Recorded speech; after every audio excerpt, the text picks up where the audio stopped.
Ya, assalamualaikum warahmatullahi wabarakatuh, teman-teman. Apa kabar? Mohon maaf ini tadi gangguan laptopnya ya, agak-agak lemotos ya. Jadi sebenarnya udah dari tadi dibuka ya, tapi ternyata hang ya. Jadi mau tidak mau saya restart dulu tadi ya. Jadi teman-teman tadi sempat menunggu banyak ya tadi ya, menunggu sampai 15 orang nih gara-gara laptopnya ya. Oke. Mohon maaf juga tadi siang saya lupa mengabari ya teman-teman ya, karena saya sedang ada di luar ya, jadi tidak bisa mengabari ya, dan juga lupa juga tadi. Oke, sebelumnya terima kasih. Oh ya teman-teman di sini mungkin ada yang bentrok dengan jam kuliah yang lain, tidak, masalah kalau memang ingin gabung di mata kuliah yang lain ya. Tapi kalau memang ada waktu luang ya sangat-sangat dipersilahkan untuk bergabung ya. Ya, pada kesempatan kali ini saya akan membahas mengenai akuntansi mudharabah ya. Akuntansi mudharabah yaitu akuntansi bagi hasil ya, yang mana kemarin kita udah bahas yaitu pada sisi mudharib ya, atau pada sisi kalau dalam akuntansi banknya itu yaitu bank sebagai mudharib ketika berhadapan dengan nasabah penabung atau shahibul mal ya. Nah, pada kesempatan kita kali ini akan membahas mengenai akuntansi mudharib yaitu ketika menjadi shahibul mal ya, atau ketika menjadi pemilik dana ya, sebagai pemilik dana.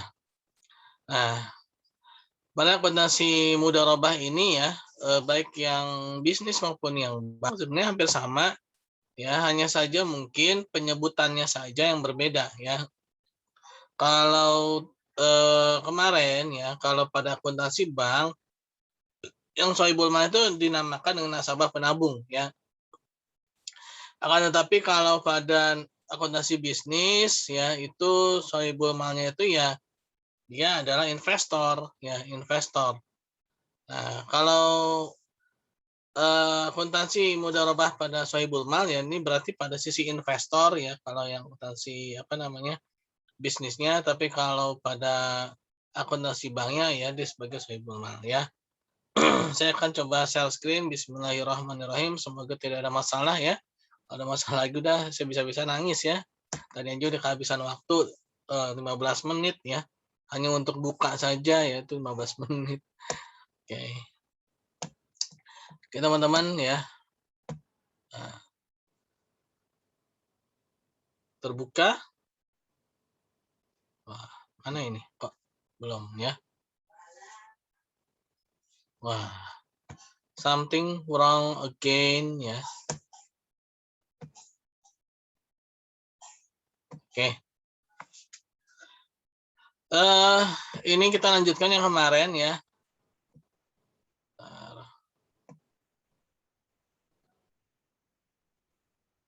Oh, ini udah habis. Dimulai dari, nah ini ya. Oke, pembiayaan mudharabah ya, pembiayaan mudharabah bagi bank ya.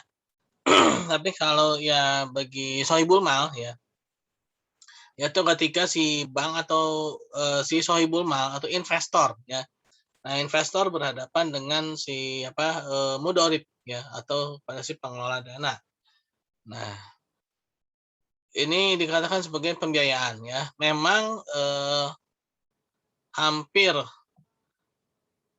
kebanyakan ya akuntansi syariah itu selalu saja identik dengan akuntansi bank syariah. Walaupun ya sebenarnya sekarang yang namanya pernyataan standar akuntansi keuangan ya, akuntansi syariah itu dia bukan lagi sebagai PSAK bank syariah ya. Nah, ini kan memang sudah menjadi PSAK akuntansi syariah sendiri ya. Jadi ya tergantung pada penggunaan pada masing-masing instansi. Memang ya belum banyak yang menguasai akuntansi syariah ini ya. Nah, ini teman-teman ya sebenarnya peluang sekali ya ketika teman-teman itu menguasai akuntansi syariah ini. Baik itu yang akuntansi bank syariah maupun yang bisnis syariah ya. Nah, ini saya langsung saja pada contoh kasus memang ya enaknya. Ini aja lah ya. Nah, ini contoh kasusnya ya. Agak lemot ya.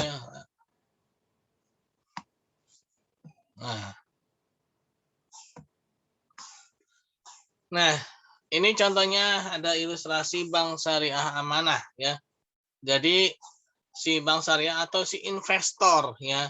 Kalau dalam bahasa akuntansi bisnisnya ini si investor ini ya dia bersepakat dengan perusahaan ya PT Aman untuk mengerjakan suatu proyek.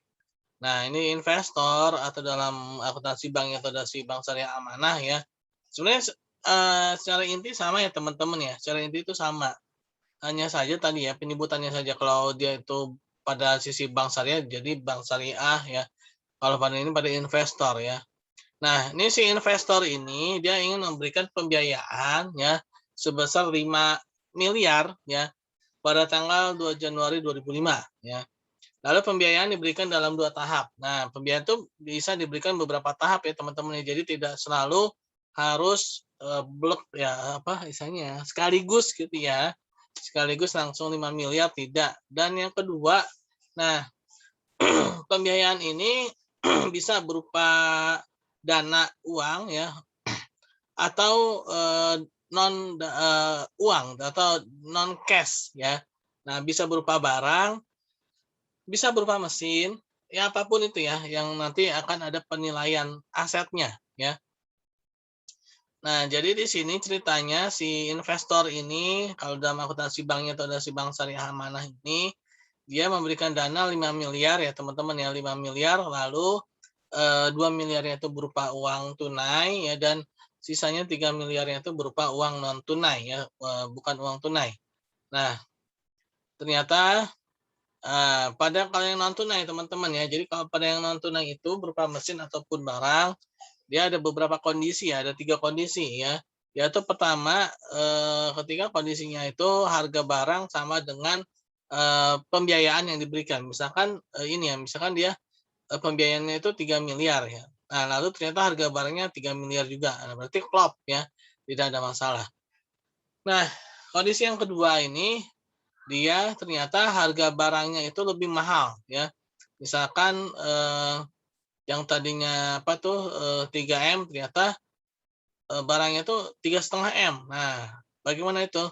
Itu harus ditanggung oleh si bank syariah atau pada si investor ya akan mencatat kerugian. Lalu sebaliknya ya, apabila si investor atau si bank syariah ini ternyata mendapati barang itu lebih murah, itu 2,8 M. Nah, maka keuntungannya 2M-nya itu ya 0,2 ya atau 200 jutanya itu nah itu akan dijadikan sebagai keuntungan ya. Keuntungan pada sisi investor ya. Lalu sementara pada tahun kedua dilaporkan bahwa proyek menderita kerugian sebesar 50 juta dengan sistem profit and loss sharing ya, profit and loss sharing. Yang kemarin kita sudah dikit bahas ya, yaitu ada apa revenue sharing, ada gross profit sharing dan ada lagi profit and loss sharing ya. Nah, teman-teman kemarin sudah sedikit pahami ya, kalau revenue sharing itu berdasarkan pada pendapatan ya. Lalu kalau gross profit sharing itu pendapatan dikurangi dengan biaya pokok atau HPP ya harga pokok penjualan. Dapatlah itu gross profit sharing ya bagi hasil berdasarkan pendapatan yang dikurangi dengan biaya-biaya HPP itu ya. Lalu ada lagi profit and loss sharing ya. Nah, profit and loss sharing itu HPP tadi sudah dikurangi oleh biaya-biaya yang sudah disepakati ya oleh kedua belah pihak ya. Nah, ini jadi kalau menurut banknya, ya kalau menurut sisi banknya, jadi ini posisi bank berhadapan dengan nasabah pembiayaan tadi ya, atau investor berhadapan dengan pengelola, ya, atau apa investi bahasanya ya. Nah, hal yang pertama kali harus dicatat adalah ketika terjadinya kesepakatan ya antara investor dengan investi atau antara si bank syariah dengan apa si nasabah pembiayaan ya, maka harus ada pencatatannya yaitu adanya kontrak ya, pencatatan kontrak atau pre-memori ya, yaitu sebelum adanya transaksi. Jadi harus dicatat terlebih dahulu ya bahwa si bank syariah atau si investor ini memiliki kewajiban ya. Nah, yaitu pertama dia harus mencatat kontrak komitmen pembiayaan mudharabah sebesar 5 miliar dan kewajiban pembiayaan mudharabah ya. Nah, ini di debit ya kontrak komitmen pembiayaan ini karena dia sebagai catatan awal ya dan juga kewajiban pembiayaan mudharabah. Ini merupakan suatu yang udah jadi peraturan ya, sudah jadi apa ya istilahnya ya, diwajibkan ya pada pembiayaan mudharabah pada sisi si investor ya atau pada sisi si sohibul mal ya. Jadi si sohibul mal itu dia harus mencatat nih ketika dia sudah deal ya dengan mudharib ya, dia sudah deal dengan si pengelola, maka dia harus membuat pernyataan ya di dalam sebuah jurnal umum yaitu kontrak komitmen pembiayaan mudharabah pada kewajiban pembiayaan mudharabah sebesar 5 miliar ya. Nah, lalu pada saat penyerahan ya, pada saat penyerahan pembiayaan tahap pertama tadi yaitu sebesar 2 miliar. Nah, maka dicatatlah pembiayaan mudharabah ya. Nah, pembiayaan mudharabah pada cash ya, yaitu sebesar 2 miliar ya. Ini pada saat tadi ya, pertama ya, pembiayaan mudharabah ya. Nah, karena sudah ada sebagian dana yang diberikan ya, maka dia harus dihapus ya teman-teman ya. Harus dikurangi. Cara kuranginya gimana? Nah, caranya ya dalam akuntansi itu tidak boleh di tip X ya atau tidak boleh dicoret ya. Tapi dengan cara jurnal balik ya. Yaitu yang posisinya tadi debit ke kredit, kredit menjadi debit ya. Nah, maka prememorinya dia harus dikurangi ya karena sudah ada apa istilahnya itu sudah ditunaikan ya, sudah ditunaikan walaupun baru sebesar 2 miliar ya. Tapi ini merupakan suatu kewajiban bagi si investor atau sohibul mal untuk mengurangi ya, karena nanti di neracanya itu khawatir kalau belum dikurangi jadi seolah-olah masih ada kewajiban gitu ya. Padahal kan kewajibannya sudah ditunaikan itu sebesar 2 miliar. Nah, dibaliklah ya pakai jurnal balik tadi ya. Ini kewajiban jadi di debit, lalu kontrak komitmen jadi kredit ya. Sebesar 2 miliar. Nah, ini buat penyesuaian ya.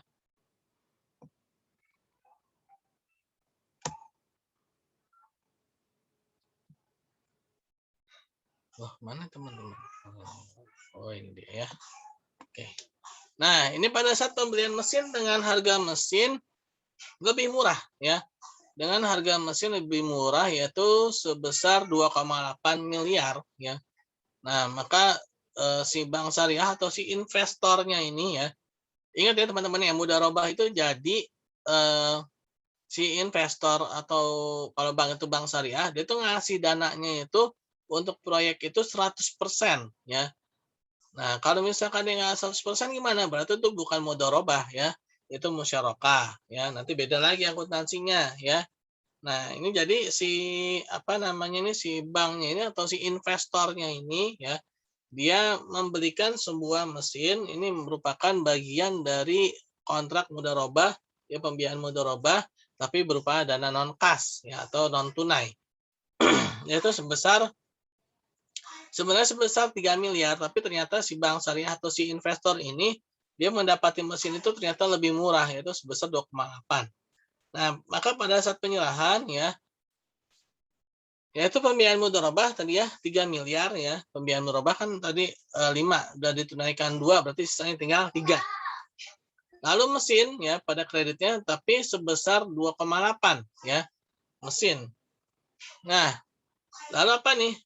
Keuntungan atas penyerahan mesin ya, dia dapat laba sebesar 200 juta ya. Nah, jangan lupa ya, prememorinya lagi-lagi harus dihapus ya agar nanti di akhir tahun dia tidak keluar ya. Kalau dia keluar apa berarti dia ada suatu perjanjian yang belum ditunaikan. Nah, ini bahaya ya. Padahal dia sudah menunaikan kewajiban tersebut ya. Padahal dia harus dapat bagi hasil ya, tapi karena lupa buat jurnal baliknya jadi seolah-olah belum ditunaikan. Jadi nanti dia bisa-bisa belum dapat bagi hasil nih ya. Nah, begitu sudah ada jurnal baliknya, Nah, berarti dia sudah menunaikan kewajiban penyerahan dana terhadap si investi atau pada si mudorib, ya. Nah,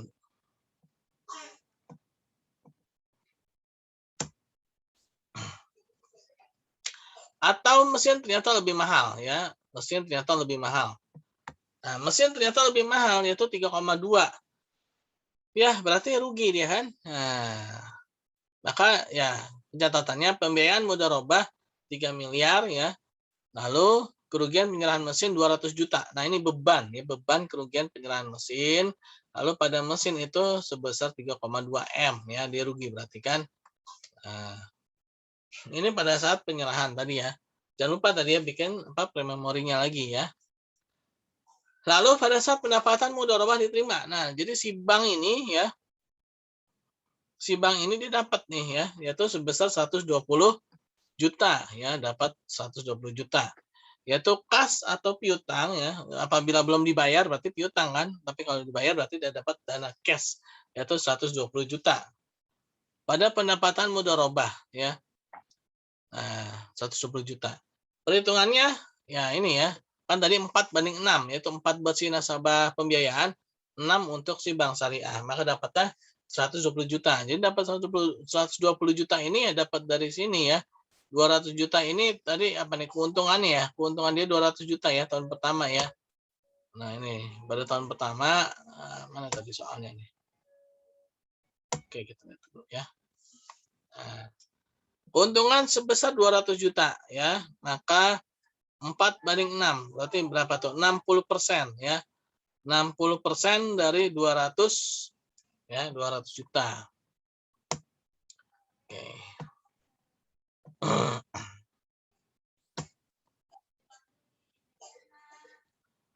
Dapatlah 120 ya. Oh, ini dulu. Oke, teman-teman paham ya sampai sini ya. Jadi dapat angka 120 juta itu tidak lain tidak bukan adalah dari 200 dikali 6/10 ya.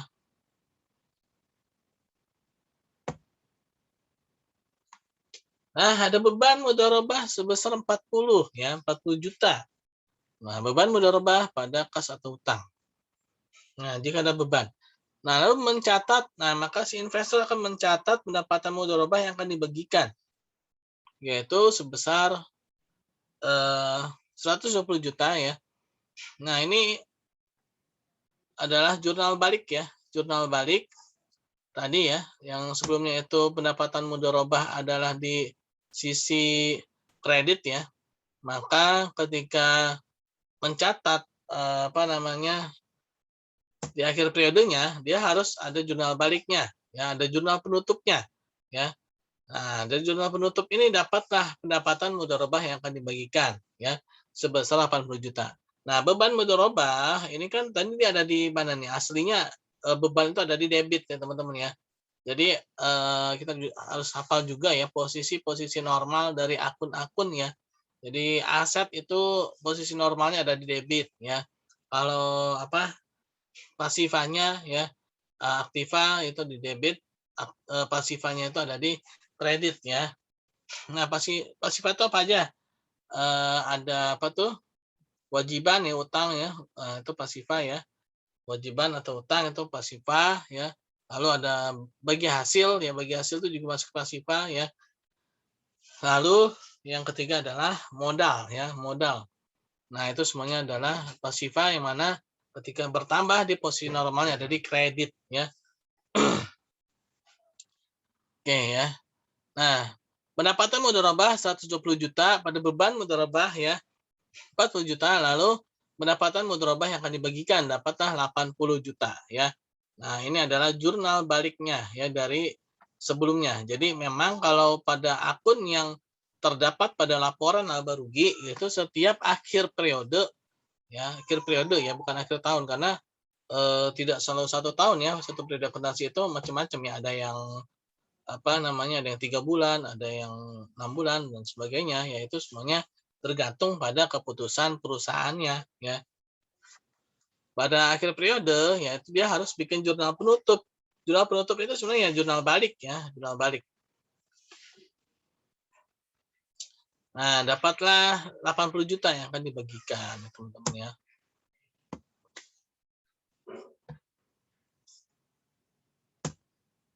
Nah, pada saat pembiayaan mudharabah selesai, itu pada saat kontrak berakhir. Nah, dia dapat tuh tadi, ya. Dapat dia 50 juta, ya. Oh, ini udah kerugian aja nih.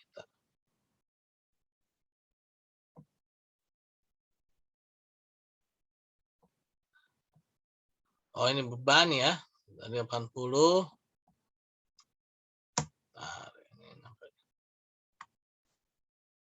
Oh, ini ketika ada kerugian ya. Ketika dia ada kerugian tadi ya soalnya ya, yaitu sebesar 50 juta ya. Nah, ya, tapi tadi masih ada untung sebenarnya ya, yaitu berapa untungnya tadi dia? Nah, dia masih dapat untung yaitu 80 juta ya, berarti masih ada selisih ya. Selisih 30 juta lah ya, dia masih dapat ya pendapatan mudharabah yang akan dibagikan ya. 80 juta ya. Nah, lalu di tahun kedua ya ternyata dia ada kerugian ya, yaitu sebesar 50 juta. Nah, maka dicatatlah beban kerugian mudharabah 50 juta, lalu kas atau piutang ya, berarti kas atau piutangnya itu 4.950 juta dan pembiayaan mudharabahnya itu ditutup kembali yaitu sebesar 5 miliar. Nah, teman-teman yang menanggung 50 juta ini siapa nih? Nah, yang nanggung adalah investor ya atau bank syariah ketika dia berhadapan dengan nasabah pembiayaan ya. Karena memang seperti itu ya teman-teman ya. Jadi bagi hasil pada mudharabah ya, kerugian secara dana ya, secara uang ya, secara modal yang menanggung adalah ini sahibul mal ya. Mudharib itu tidak menanggung beban secara uang ya, secara dana ya. Nah, jadi si mudharib ini dia hanya menanggung nama baiknya saja ya, kepercayaannya ya. Jadi ketika apa namanya si sahibul mal ini salah memberikan dana pada mudharib ya, maka itu adalah kesalahan si sahibul mal. Ketika terjadi kerugian ya maka ya dia harus menanggung bebannya. Beban berupa itu ya, dana ya. Beban berupa dana. Nah, sedangkan si mudharib dia tidak, dia hanya menanggung nama baiknya saja ya. Jadi dia nama baiknya menjadi ternodai ya, sehingga dia tidak bisa dipercaya lagi oleh si investor ya karena sudah menciderai perjanjian ya. Nah, sudah tidak dipercaya itu aja sih ya kalau bagi si apa tuh mudharib ya. Ya, jadi seperti itu ya teman-teman ya. Ini akuntansi mudharabah pada sisi sahibul mal ya. Yaitu yang pertama dia harus mencatat terlebih dahulu ya berapa yang akan diberikan ya, deal ketika sudah deal, sudah ada perjanjiannya, dicatat terlebih dahulu ya kontrak komitmennya itu ya. Kontrak komitmennya harus dicatat tadi ya, lalu ketika ada penyerahan ya ada penyerahan, lalu jangan lupa lagi untuk dibuat lagi tadi ya kontrak komitmennya itu diperbaharui ya karena sudah ada penyerahan dan seterusnya ya. Ketika dia ada penyerahan berupa non tunai, non kas ya. Nah, itu juga harus dicatat lagi. Nah, ketika non kas tadi dia ada kemungkinan yaitu dia bisa jadi lebih mahal atau lebih murah atau bahkan sama ya dengan yang dianggarkan. Ya, jadi lebih kurangnya itu teman-teman ya mengenai akuntansi mudharabah ya pada sisi sahibul mal ya atau pada sisi bank syariah ketika berhadapan dengan mudharib ya atau menjadi wakil sahibul mal ya. Oke teman-teman, ada yang ingin ditanyakan? Waktu tinggal 2 menit 30 detik ya. Silahkan kalau ada yang mau bertanya.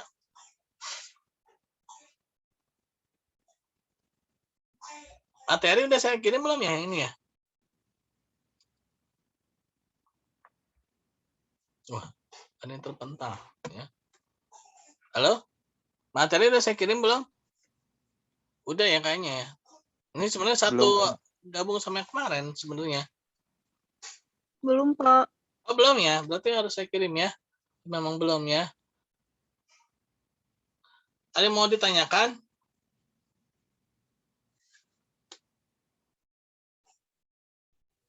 sepertinya. Ya, Tidak. oke. Kalau tidak ya, ini saya tahu pasti teman-teman mudah-mudahan ya apa namanya mudah-mudahan nggak ngeblank ya istilahnya tuh setidak-tidak itu ada yang nyangkut ya teman-teman ya makanya kan sebelumnya saya sering bilang kalau dalam mempelajari akuntansi ini sebenarnya panjang ya teman-teman ya apalagi akuntansi syariah ya. Jadi harus tahu juga akuntansi sebelumnya tuh akuntansi jasa ya, akuntansi dagang ya, perusahaan dagang. Nah, barulah apa namanya akuntansi syariah ya. Sebenarnya nggak jauh beda lah, cuma bedanya ya itu ya. Kalau syariah itu nggak boleh mencatat bunga ya. Ya lebih kurangnya itu teman-teman ya. Mungkin teman-teman bisa baca sendiri ya buku-buku akuntansi syariah itu banyak ya. Nanti bisa lihat ya di buku-bukunya ya. Ya lebih kurangnya seperti itu nanti saya akan share. Terima kasih teman-teman atas kehadirannya. Assalamualaikum warahmatullahi wabarakatuh. Waalaikumsalam warahmatullahi wabarakatuh.